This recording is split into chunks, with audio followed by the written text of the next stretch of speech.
Now I want to turn our attention to Austria-Hungary. And the multi-ethnic nature of the Austro-Hungarian Empire, of course, created a number of problems for that country that Germany, with its fairly homogenous population, did not have to face. When the Austro-Hungarians decided to issue the ultimatum to Serbia, neither Franz Joseph nor Conrad and the General Staff expected a long war. As a result, neither Austro-Hungarian society nor Austro-Hungarian industry were prepared for what followed. In fact, the industrial might of the country actually shrank during the war, as businesses lost men to the war effort and never really bounced back. Also, there was a shortage of skilled laborers to make improvements to industry as the war progressed. The Austrians lacked oil and gas owing to the breaks in trade with both Russia and Britain. Like the Germans, the Austro-Hungarians attempted to centralize their economy during the war and to bring more and more of that economy under the control of the military. That meant that other parts of society were sidelined, particularly unions, whose political influence waned as the war progressed. When the war broke out, the unions backed the emperor, who you see here, marching alongside Kaiser Wilhelm at the funeral procession of Archduke Franz Ferdinand. But as the war progressed, unions in Austria-Hungary saw themselves losing ground. Undermining labor unions proved costly in terms of the hours and wages for workers, and this added to some of the stresses and strains placed on the Austro-Hungarians as the war progressed. Later on, union leaders went as far as to criticize the army, for which they found themselves locked up. Again, these just piled on the tensions that led to the fragmentation of the Austro-Hungarian Empire at the end of the war, and the rapid collapse of the empire in the last days of the war in 1918. So a lot of the divisions within the economy were exacerbated by the centralization under the military control, and also divisions between the Austrians and the Hungarians, but also tensions between the other peoples that lived within this huge polyglot empire. But it wasn't all bad. Some aspects of centralization within the Austro-Hungarian Empire did help to improve the economy, and this was particularly the case with the production of coal and iron, and the knock-on effect it had with the production of arms. Many of the arms came from the famous Skoda works in Bohemia. Again, these works also included a number of women in the workforce, some working as many as 110 hours a week, but for really low wages in comparison with German workers. Those low wages made it difficult for many workers within Austria-Hungary to maintain life when having to deal with the high prices that the war brought about. One must keep in mind that just like Germany, Austria-Hungary was also blockaded. And on top of that, the rich agricultural lands in areas like Galicia were overrun and lost to the Russians early in the war. The economic situation forced Austro-Hungarians, as it done with the Germans, to turn to the black market for goods. This was only natural because the government of Vienna simply did not have the means to adequately supply the civilian population, especially in large cities like Vienna and Prague. Throughout the war, Vienna suffered from food shortages, and the emperor called upon his subjects to sacrifice in order to confront the hardships. As in Germany, ersatz foods were sold in place of more traditional fare, and rationing was introduced, with many women finding themselves in bread lines. The constant search for food, especially for those women whose husbands were at the front, increased resentment towards the state as the war progressed. More and more refugees also poured into the cities following the Russian successes early in the war and the Brusilov offensive of 1916. This placed an added burden on the supply system in larger cities and towns and further exacerbated tensions between the Austro-Hungarian people and their government. As in Germany, the Austro-Hungarians issued an emergency decree, which allowed military authorities to control areas close to the front, and it also created military tribunals that could and did use summary justice to maintain control.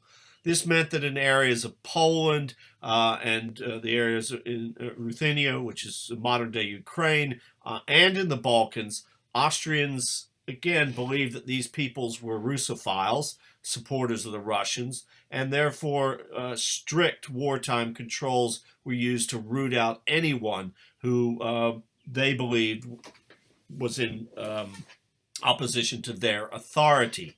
Now, I've already mentioned the way in which the Serbs were treated, but we also see this with Poles, Ruthenians, Bosnians, Jews, all fell prey to Austro-Hungarian authorities. And this meant that in areas captured by the Austrian army, local schools, local government, unions, any group deemed in opposition to the empire could be abolished and shut down. Even within the empire, steps were taken to suppress any nationalists, be they Czech, Slovene, Hungarian, or Croatian. The idea was to rally everyone using the notion of the spirit of 1914, rally everyone to the flag, and to eliminate any possibility for calls for independence by these groups.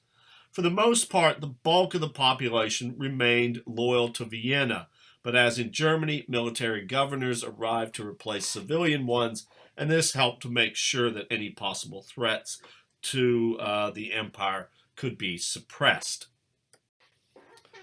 Women in Austria-Hungary faced many of the same conditions as their counterparts in Germany. However, there's not been a great deal of work that's been done on Austro-Hungarian women during the war. While upper-class women in Vienna and other major cities had the means, again, to support themselves, middle and lower-class women whose husbands were conscripts were given subsidies. However, women who were married to conscripts but did not have children lost their subsidies when they entered the workforce. Women did move into the workforce in the initial phase of unemployment that opened the war. During the war, about 1 million women joined the workforce across Austria-Hungary. In Vienna, many working-class women found jobs in metalworking industries and jobs as welders and lathe operators, as German working-class women did. But as in other countries we've examined, employers went to great lengths to pay women lower wages, often a third lower than their male counterparts. Many Hungarian women also volunteered their services as a means of supporting their fathers, husbands, or sons at the front. They worked for groups like the Red Cross, also in support of refugees, again, who arrived in Vienna and Prague and other major cities, primarily the result of the Russian offensives. In the Austrian and Czech lands of the empire, many Jewish women played active roles in these groups. The Jewish population in Austria was one of Europe's most integrated, and Jewish women worked to support both Jews who came from the east and other groups fleeing areas like Galicia, setting up soup kitchens, providing clothing and housing. Jewish women, like their husbands who went to the front, believed that this form of service demonstrated to Austro-Hungarians that the Jewish population of the empire was willing to provide not only its time, but its money and the lives of its men to the cause of the war. By 1916, the situation in Austria-Hungary was growing more and more critical. The Emperor Franz Joseph died that year, and his heir, Karl, the emperor's great-nephew, did not command the same respect as Franz Joseph. Karl did not seem to really have his heart in the war. He was an idealist and inexperienced. He was much more interested in bringing about the end of the war than continuing it, and also sought to get Austria-Hungary out from under the thumb of Germany. This is a picture of Karl and his bride, Empress Zita, but really the Austro-Hungarian state, the army, were being controlled by Conrad. It was Conrad's war, and he was calling the shots where military matters were concerned, particularly the offensive against the Italians and also against the Russians. This was particularly the case following the Brusilov offensive in 1916 that really decimated the Austro-Hungarian army, but we'll come back and talk about this in later lectures. By March of 1916, the Austrian army was down to just 900,000 men, and most families in the country had lost one member to the war. Nearly 3.1 million casualties were already recorded among the ranks, and of those, 75,000 were officers. The Austrians were finding it very, very hard to replace their men as the war continued. Desertion was rampant. Officers and men complained about the conditions of service. By the end of 1916, nearly 75% of all eligible men within the empire had been drafted. The material conditions of the Austro-Hungarian army were stretched to the limits as well. Conrad was not interested in how the politicians found the money. He and his staff officers did not care how state went about raising its wartime revenues. It simply needed sufficient amounts of money to be raised to spend on arms and ammunition. Healthy contributions, as we will find out, came from Germany. And in the end, what we see is the Austro-Hungarian war effort really being propped up by the Germans. The dual monarchy had to placate then two concerns, the Austrians and the Hungarians. And based on the contributions to the war bond campaign, it appears that the Austrian population were more willing to back the war than their Hungarian counterparts. The Austrian government used a variety of means, like other European states, to raise revenue for the war. Its pre-1914 war chest could not hope to sustain the Austrian army's mobilization, little less the ruinous campaigns that it undertook in the first 2 years of the war. If Austria-Hungary had been ill-prepared for a short war, it was equally unprepared to fight a long one. Writing in 1916, the German ambassador in Vienna wrote to his superiors in Berlin that he wondered how much longer Austria-Hungary will be able to endure the struggle economically and militarily.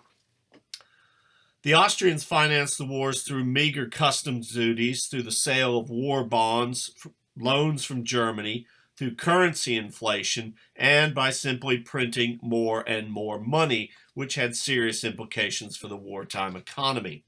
The government's expectation, which was one the Central Powers, which was once the Central Powers had won the war, they would simply recoup the losses, wartime losses, through reparations and indemnities against the Allies. The yearly budget of the war stood at about 20 to 22 billion kronen. War bonds raised a fairly significant amount of money, about 4.8 billion kronen a year. The Germans provided a subsidy of 100 million marks every month. The remainder came from taxes, loans. 2/3 of the Austrian population bought war bonds, but again, only about 1/3 of the Hungarians did so, indicating again that they were not as enthusiastic about the war. The government had an incredibly difficult task. It had to please all of the empire's nationalities, comprised of 51 million souls, and to somehow to keep them on war footing. Austria had a fairly strong industrial base, as did the area, what would become Czechoslovakia, Bohemia, and Moravia. Other goods like coal and grain came from areas like Poland or Hungary.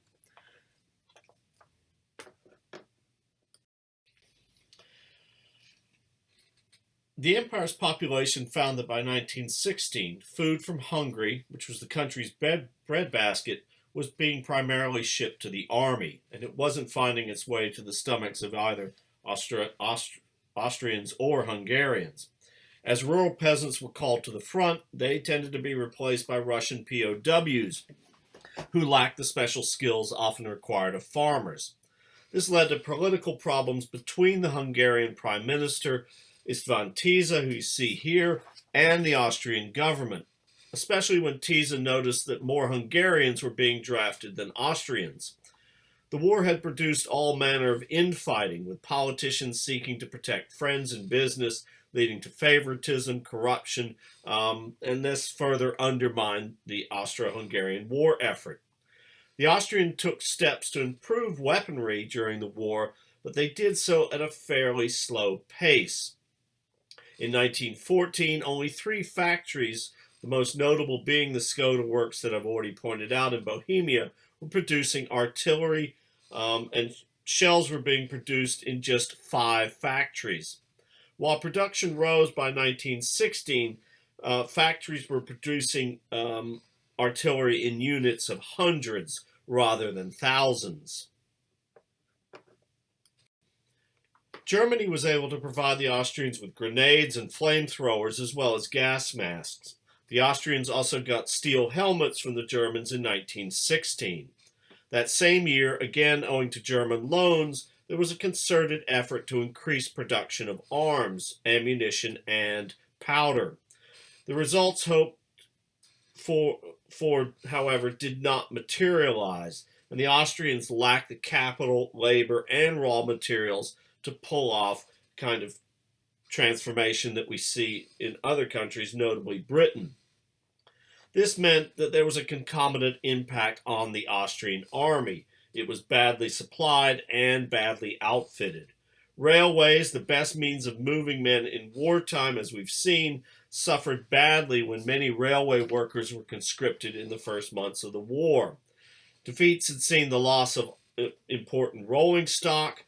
The lack of raw materials like copper and oil further affected the pulling power of Austro-Hungarian railway engines. To meet the problems, the finance ministry instructed the railways to simply drive the engines slower, which would mean less wear and tear. In 1918, the Austrian railway system was literally on the verge of collapse. Industries, for the most part, remained in the hands of private owners. Steel and mining were taken over by the state. Most Austrian ministers were working under the misconception that the war, again, would be over quickly, and therefore long-term planning wasn't even required. This meant that the 3 ministries responsible for procurement and supply, the Ministry of Trade, the Ministry of Agriculture, and the Ministry of War, did not engage in any long-term planning when the war broke out. In 1916, the Germans had had enough. They called upon the Austrians to institute greater centralization of wartime industry to mirror their own command economy. In response, an inspector of technical artillery was established, as were individual departments in the War Ministry in Vienna that dealt with these issues of centralization. The job of these individual departments then was to oversee procurement of coal, iron, steel, gunpowder, and munitions for the Austro-Hungarian army. The ministry then was now responsible for setting industry quotas and, if necessary, actually seizing private factories for the purpose of state war production. The government, despite its heavy-handed treatment of some businesses, was probably not heavy-handed enough, as ministers were wary of interfering with the marketplace in light of how it might shape the post-war economy. At the same time that the Germans were hoping to centralize and improve Austrian industry, Emperor Karl was hoping to undo their efforts. Again, he wanted to end the war so badly that no sooner had centralization taken place than he began to dismantle it, replacing the system with a commission of war and transitional economy, with an emphasis on transitional. which would be in preparation at the end of fighting and allow for the return to a peacetime economy. This back and forth had devastating effects on the Austrian economy in the last years of the war, with the kronen falling 240% in value. Austrian industry was also adversely affected by the country's lack of raw materials. Throughout the war, companies were consistently short of important materials such as copper, iron, coal, and nickel. None of this was helped by the fact that the government had drafted nearly 1/4 of the country's miners and sent them to the front alongside steel and iron workers who were also called up. Despite the seizure of mines in Serbia and Poland, this failed to make up for shortfalls of raw materials at home. Coal, which was central to the industrial process across Europe, was in very short supply in Austria by the time we reached 1916 to 1918. Again, much of the coal that was being used had to eventually be imported. Shortages created serious bottlenecks in production in other industries and hamstrung the railways in particular. Petrol was also in short supply. Finally, these problems, coupled with the now brewing feud between Karl and the army, led to an impact on the new offensives that occurred in 1917 and into 1918. So with the arrival of Karl on the scene, tensions would exist between him and Conrad, but also between Conrad and the Germans.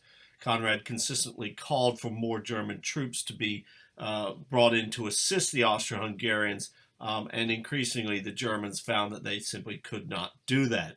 On top of this, Emperor Zita also sought to establish a more humane practice within the Austro-Hungarian army as the war progressed. She called for the ending of the bombing of civilians and also for the ending of practices such as summary executions, dueling, and the disciplining of Austro-Hungarian soldiers through their chaining if they in fact carried out acts of disobedience. Again, all of this worked to undermine the Austro-Hungarian army as the war progressed. Primarily, the only thing that held it together throughout the period of 1917 and 1918 was fear. Disciplining the troops was the only way to keep them in line. But as a result of this, the Austro-Hungarian army began to break down just as much as the Austro-Hungarian railway system. So the Austro-Hungarian Empire was really the worst positioned to fight this war. And as we'll see, as it begins to break down militarily, economically, and along the home front, that will mean that the empire will sort of spin out of control. But more on that a little later.